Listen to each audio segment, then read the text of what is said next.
We bigged up Glorilla enough for her numbers. Then something funny was going on with Meg's numbers. I'm not the guy to report on that because, bias. What's up, everybody, and welcome back to another episode. Please like the video and subscribe. Our target is only 1,000 likes. So Joe Budden discussed the success of Megan Thee Stallion's newest release, Megan Act 2, during the latest episode of his podcast. In doing so, he and his co-hosts gave their opinion on the value of the album sales and whether it has any standing with regard to an artist's quality of music. The numbers to me act as the stock report. I big up Tyler because it's not an artist thing. When we start talking numbers, we're not talking artistry anymore. Budden said. From there, he brought up Megan, saying, "For me, I see the play on the blackboard, but the numbers is gonna tell what it is and what is not, or why aren't they being manipulated. If we're putting you on everything spoken, if we're tapping you to host the awards, we're giving you the commercials, we're putting you everywhere feasible, somebody that spends something to do with all this is gonna want to see a number come back. It tells a story." We bigged up Glorilla enough for her numbers.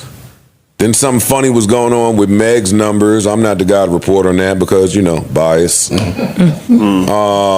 Yeah, I heard 8, but then I saw 20. I don't know what the fuck is going on. Because there was also the deluxe thing, so I don't know if the old numbers count. I don't know what the fuck's going on. Yeah, I don't know what's going on either. Too much tricks. Shit was projected at 8, then the projection changed, and it was over 40.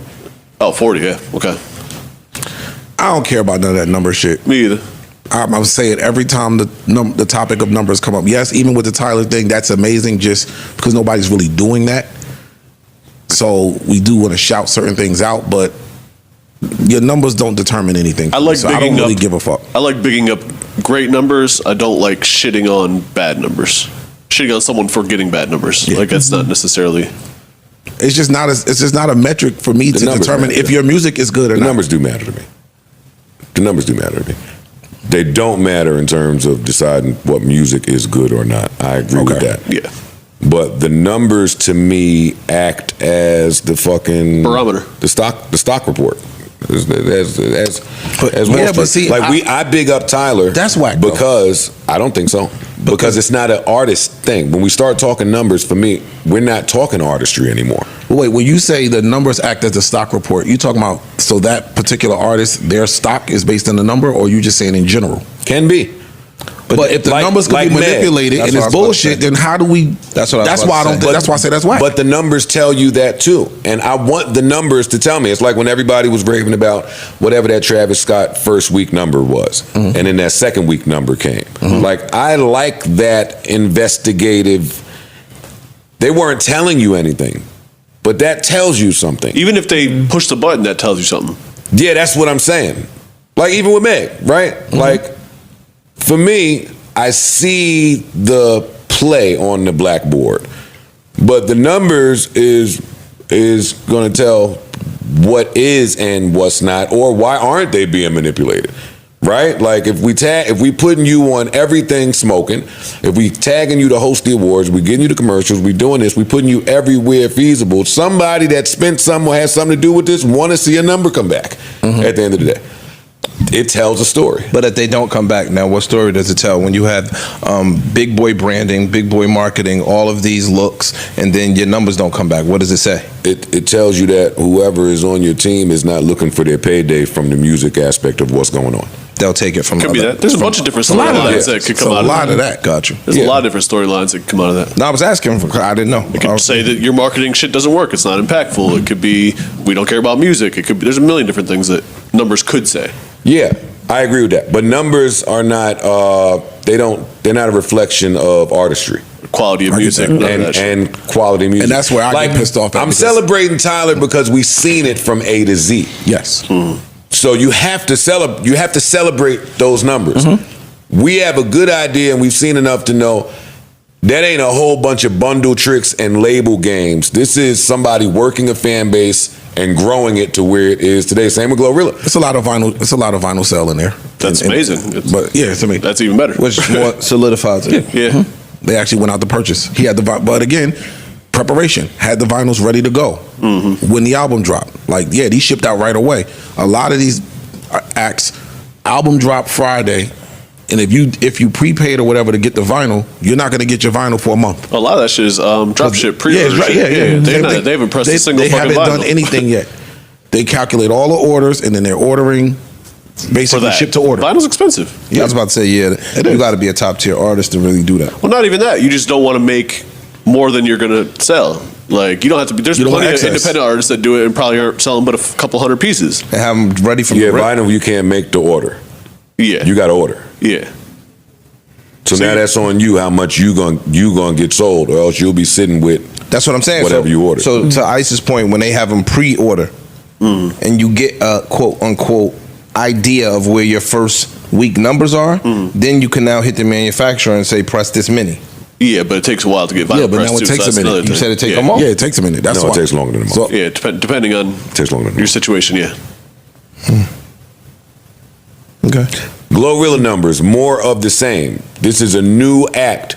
There ain't nobody back there pushing a whole bunch of trick buttons to see what happens with her. She just organically did it. And the label and her people were waiting to see the numbers too to measure her impact.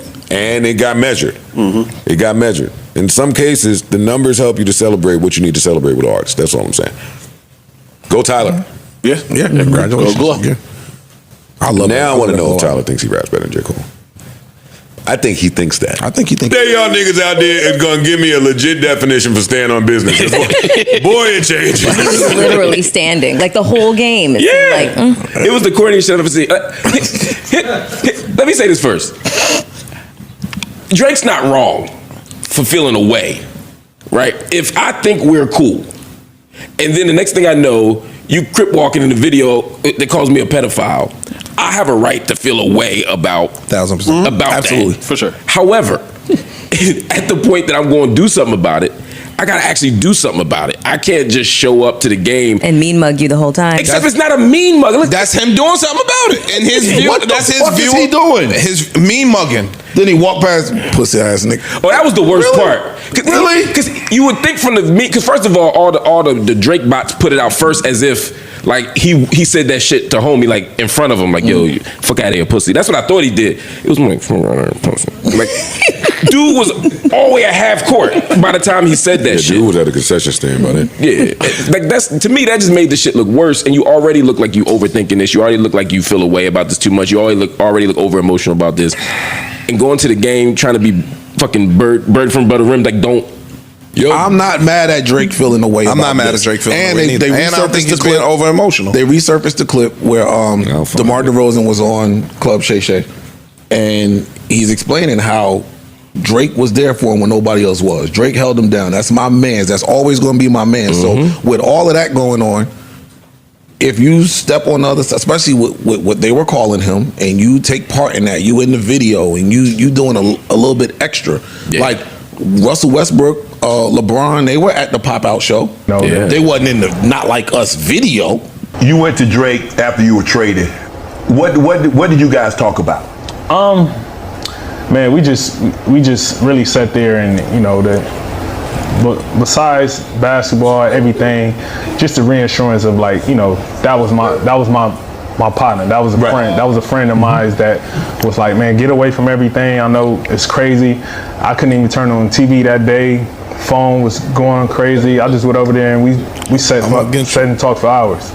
Sat and talked, and I think more than anything, just him being there for me as a friend, Right. first and foremost, and no matter what, when it come to him, he'll forever have a friend in me and loyalty out of me because he cared. Yeah, he was there more for than you he did. when- He was there for me when everything was just going crazy, Right. and kind of just got me settled in the sense of like, we're gonna get past it. Don't even worry.